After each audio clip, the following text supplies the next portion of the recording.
DNA मित्रों, DNA के विश्लेषण की शुरुआत आज हम आचार्य चाणक्य के एक विचार से करेंगे। आचार्य चाणक्य का मानना था कि राजनीति में एक पराजय भी कई विजयों से अधिक शिक्षा और चर्चा का कारण बन सकती है। 3 राज्यों की 3 विधानसभा सीटों पर हुए उपचुनाव के आज नतीजे आए। इनमें से चाणक्य के पाटलिपुत्र में हुई एक सियासी हार की चर्चा सबसे अधिक हो रही है। मित्रों, देश के 3 राज्यों की जिन 3 विधानसभा सीटों पर उपचुनाव हुए थे, उनमें से एक पटना की बांकीपुर विधानसभा सीट भी है।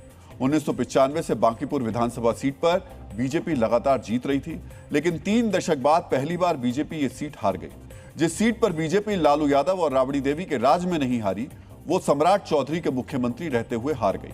पहली बार बिहार में बीजेपी का मुख्यमंत्री बना है और बीजेपी अपनी सरकार की नाक के नीचे चुनाव हार गई। प्रशांत किशोर ने बांकीपुर में बीजेपी उम्मीदवार नीरज कुमार को हराकर नई सियासी लकीर खींच दी है।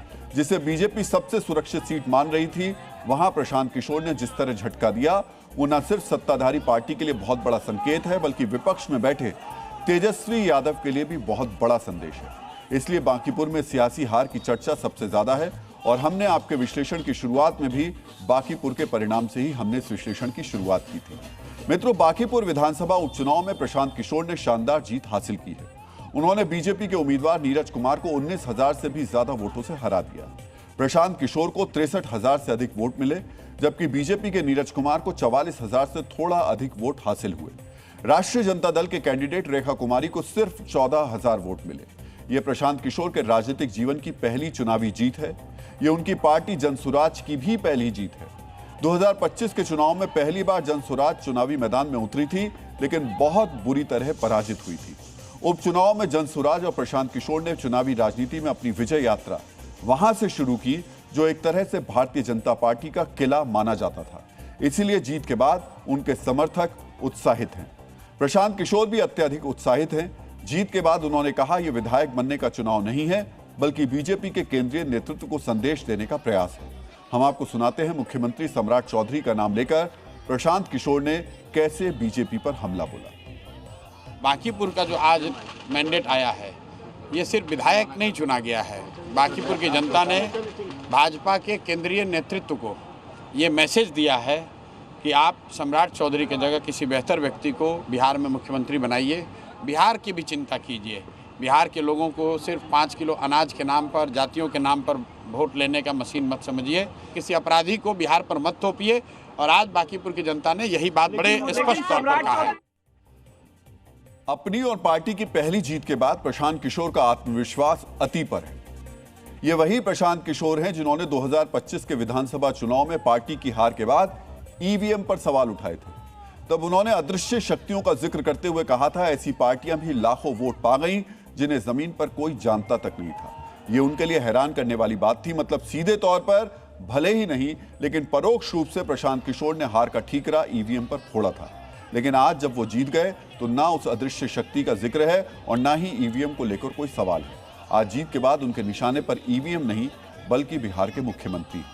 इसमें दो राय नहीं कि ये बीजेपी के लिए, विशेषकर बिहार के मुख्यमंत्री सम्राट चौधरी के लिए बहुत बड़ा झटका है। सम्राट चौधरी के मुख्यमंत्री रहते हुए ये पहला उपचुनाव था। ये उपचुनाव पटना की उस सीट पर हुआ जहां वो रहते हैं और जिसे बीजेपी का गढ़ माना जाता है। कायदे से सम्राट चौधरी को चाहिए था कि वो बांकीपुर विधानसभा उपचुनाव जीतने के लिए पूरी ताकत लगा देते, क्योंकि नितिन नवीन पटना से निकलकर दिल्ली शिफ्ट हो चुके हैं। उनका फोकस अब राष्ट्रीय स्तर पर है और पार्टी का अध्यक्ष बनने के बाद उन्होंने पश्चिम बंगाल का चुनाव जीतकर अपनी क्षमता साबित कर दी थी। अब बारी मुख्यमंत्री सम्राट चौधरी की थी। सम्राट चौधरी के मुख्यमंत्री बनने के बाद पहला उपचुनाव होने के कारण यह व्यक्तिगत तौर पर भी उनकी बड़ी परीक्षा थी। लेकिन उस अग्नि परीक्षा में सम्राट चौधरी पूरी तरह विफल हो गए। सम्राट चौधरी को इसलिए अतिरिक्त सतर्क रहना चाहिए था क्योंकि 1995 के बाद पहली बार वहां से बीजेपी के राष्ट्रीय अध्यक्ष नितिन नवीन का परिवार चुनाव नहीं लड़ रहा था। 2025 में बांकीपुर सीट पर नितिन नवीन ने जीत हासिल की थी। 2010, 2015 और 2020 में भी नितिन नवीन ने वहीं से चुनाव लड़ा और जीते। 2010 से पहले यह पटना पश्चिम विधानसभा सीट का हिस्सा था। 2008 में परिसीमन के बाद यह बांकीपुर विधानसभा सीट बनी। लेकिन जब यह पटना पश्चिम सीट थी, तब भी 2006 में नितिन नवीन ने वहां से उपचुनाव जीता था। उससे पहले 1995 से लेकर 2005 तक नितिन नवीन के पिता नवीन किशोर प्रसाद सिन्हा पटना पश्चिम से चुनाव जीतते रहे थे। 2020 में तो शत्रुघ्न सिन्हा ने अपने बेटे लव सिन्हा को बांकीपुर से चुनावी मैदान में उतारा था, लेकिन वो नितिन नवीन को नहीं हरा पाए थे। जब तक नितिन नवीन पटना में रहे तब तक बांकीपुर बीजेपी के लिए सबसे सुरक्षित सीट रही, लेकिन जैसे ही वो पटना से निकलकर केंद्र की राजनीति में गए, पिछले 3 दशकों में पहली बार उस परिवार के बाहर के किसी व्यक्ति को टिकट दिया गया, लेकिन बांकीपुर की जनता को यह स्वीकार नहीं हुआ। तो क्या बांकीपुर के लोगों ने बीजेपी को यह संदेश दिया कि अगर नवीन नहीं होंगे तो बीजेपी से दूसरा कोई नहीं होगा? नितिन नवीन रहते हैं, ये उनके परिवार से कोई रहता तो हम लोग सपोर्ट करते हैं। कैंडिडेट बदल दिया, इसी के चलते हम लोग भी बदल दिए। तो नितिन नवीन के परिवार का हाँ, उनके परिवार में कोई भी खड़ा होता तो हम लोग वोट देते। इस परिणाम को बहुत हम सफलतापूर्वक देख रहे हैं। इससे आने वाला भविष्य तय हो रहा है बिहार का। सुना आपने, ये जनता का विश्वास होता है। नितिन नवीन और उनके परिवार ने 3 दशक में ये विश्वास कमाया है। उनके परिवार से बाहर के लोगों को टिकट दिया गया तो लोगों ने स्वीकार नहीं किया। भारतीय राजनीति के इतिहास में ऐसा पहली बार नहीं हुआ है। हिमाचल प्रदेश के जुब्बल कोटखाई विधानसभा सीट पर नरेंद्र बरागटा 6 बार बीजेपी के विधायक रहे। 2021 के उपचुनाव में बीजेपी ने उनके परिवार को नहीं बल्कि एक कार्यकर्ता को टिकट दिया, लेकिन बीजेपी कैंडिडेट नीलम सरैक को जनता ने स्वीकार नहीं किया। पंजाब के जालंधर सीट पर कांग्रेस के संतोष सिंह चौधरी 24 साल तक जीतते रहे। उनके निधन के बाद मई 2023 उपचुनाव हुआ तो कांग्रेस ने उनकी पत्नी करमजीत कौर को टिकट न देकर चरणजीत सिंह चन्नी को चुनावी मैदान में उतारा, लेकिन कांग्रेस के गढ़ में पंजाब के पूर्व सीएम चुनाव हार गए। इस बार बीजेपी ने बांकीपुर में यही किया था। नितिन नवीन के परिवार से बाहर के व्यक्ति को टिकट दिया गया, कैंडिडेट 2 बार बदला भी गया। ऐसे में रिस्क बड़ा था, तैयारी भी बड़ी होनी चाहिए थी, लेकिन सम्राट चौधरी मुख्यमंत्री रहते हुए भी बांकीपुर सीट को बचा नहीं पाए। जबकि प्रशांत किशोर ने पूरे चुनाव अभियान में सीधे सम्राट चौधरी की प्रशासनिक क्षमता, साख और उनके मुख्यमंत्री के चेहरे को निशाना बनाया था।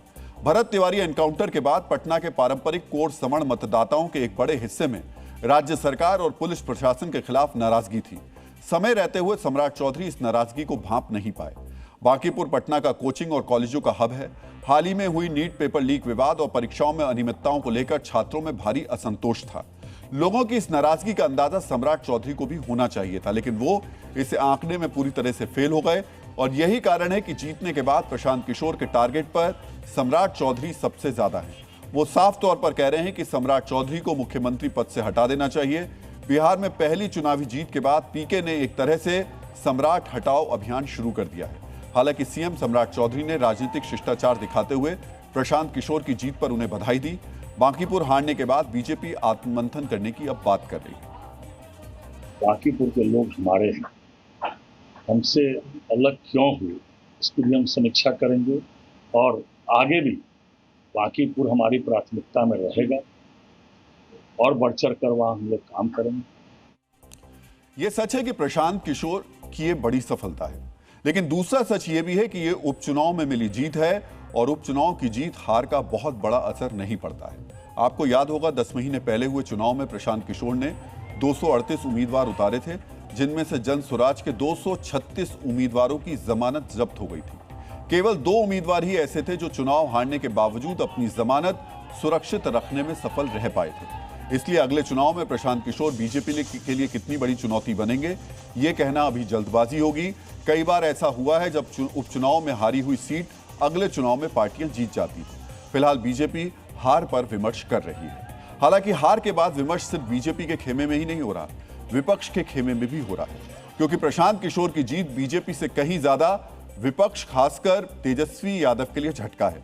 तेजस्वी यादव के कैंडिडेट को प्रशांत किशोर की 1/4 वोट भी नहीं मिले।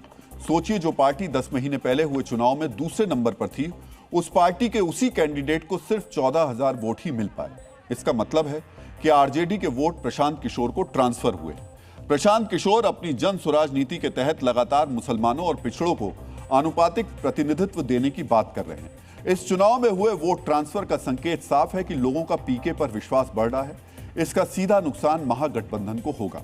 अब तक तेजस्वी यादव और विपक्ष खुद को बिहार में एनडीए के खिलाफ एकमात्र मजबूत और स्वाभाविक विकल्प के रूप में पेश करते आए हैं, लेकिन पीके की जीत तेजस्वी की युवाओं के इकलौते नेता वाली छवि के लिए बड़ी चुनौती साबित होगी। विपक्ष अब तक जातिगत जनगणना और आरक्षण के इर्द गिर्द अपनी राजनीति केंद्रित रखता आया है। प्रशांत किशोर विधानसभा के भीतर और बाहर शिक्षा, पलायन, रोजगार और स्थानीय स्वराज जैसे बुनियादी मुद्दों पर आक्रामक ढंग से बात करेंगे। प्रशांत किशोर ने इस शहरी सीट को जीतकर यह दिखा दिया कि वो बीजेपी के सवर्ण और मध्यम वर्गीय कोर वोटर को भी अपनी तरफ खींच सकते हैं। इसीलिए कांग्रेस को भी नुकसान हो सकता है। राष्ट्रीय जनता दल को भी अंदाजा है कि पीके की जीत उनके लिए खतरे की घंटी है। इसीलिए आरजेडी ये साबित करने में जुट गई है कि प्रशांत किशोर बीजेपी के ही प्रायोजित नेता है। बांकीपुर की जनता ने तो अपनी तरफ से एक संदेश देने का बिल्कुल प्रयास किया है। उनको सच्चाई पता नहीं है अभी कि प्रशांत किशोर जी ही ओरिजिनल बीजेपी के कैंडिडेट थे। तो अभी जनता को थोड़ा समय लगेगा इस बात को समझने में। इसमें दो राय नहीं कि प्रशांत किशोर की जीत बीजेपी से ज्यादा विपक्ष को परेशान कर रही है। मित्रों, डॉक्टर भीमराव आंबेडकर ने कहा था, लोकतंत्र में हार जीत अंतिम नहीं होती। ये जनता का आदेश है जिसका सम्मान होना चाहिए। जो आज हारे हैं वो कल जीत सकते हैं, बशर्ते वो जनता के कल्याण के लिए काम करना ना छोड़ें। पटना में बीजेपी अपनी सुरक्षित सीट हार गई तो मध्य प्रदेश के दतिया में कांग्रेस अपनी सीट बचाने में कामयाब रही। मध्य प्रदेश में भी बीजेपी की सरकार है और वहां भी बीजेपी उपचुनाव हार गई। दतिया विधानसभा सीट पर कांग्रेस ने फिर से जीत हासिल की है। कांग्रेस उम्मीदवार घनश्याम सिंह ने 6000 से ज्यादा मतों के अंतर से यह जीत दर्ज की। उन्होंने बीजेपी उम्मीदवार आशुतोष तिवारी को शिकस्त दी। कांग्रेस के घनश्याम सिंह को 66,000 से ज्यादा वोट मिले, जबकि नरोत्तम मिश्रा की जगह जिस आशुतोष तिवारी को बीजेपी ने टिकट दिया था उन्हें 61,000 से भी कम वोट मिले। दतिया में 2023 में कांग्रेस के ही राजेंद्र भारती ने बीजेपी के डॉक्टर नरोत्तम मिश्रा को परास्त किया था, लेकिन अप्रैल 2026 में बैंक धोखाधड़ी के एक मामले में कोर्ट से 3 साल की सजा मिलने के बाद राजेंद्र भारती की विधानसभा सदस्यता खत्म हो गई थी, जिसके कारण यहां उपचुनाव कराना पड़ा था। लेकिन बीजेपी ने नरोत्तम मिश्रा का टिकट काट दिया था। नरोत्तम मिश्रा दतिया विधानसभा सीट से लगातार 3 बार चुनाव जीते थे। ऐसे में टिकट कटने से वो नाराज हो गए थे। उनकी नाराजगी को पार्टी ने कम करने की कोशिश की, फिर भी बीजेपी जीत हासिल नहीं कर पाई। हालांकि 2023 के मुकाबले बीजेपी की हार का अंतर थोड़ा कम हुआ है। दतिया में जीत के बाद कांग्रेस उत्साहित है तो बीजेपी इस हार पर चिंतन करने की बात कर रही है।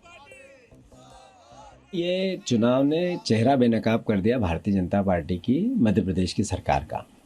जितनी भ्रष्ट और अकूट अराजकता की सरकार है, जिसका किसी भी क्षेत्र में कोई मैनेजमेंट काम नहीं करता, उस सरकार के चेहरे को दतिया की जनता ने जिम्मेवारी के साथ बेनकाब किया है। लोकतंत्र में चुनाव इसी बात के लिए कहते हैं।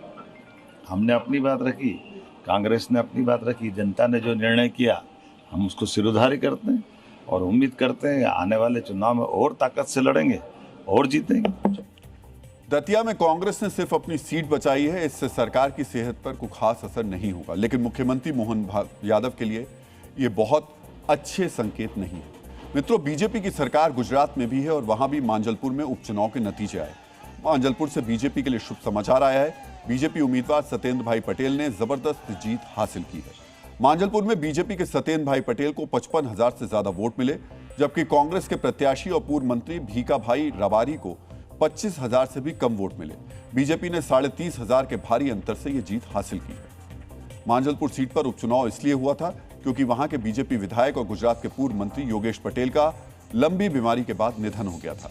योगेश पटेल ने मांजलपुर से लगातार 3 बार चुनाव जीता था।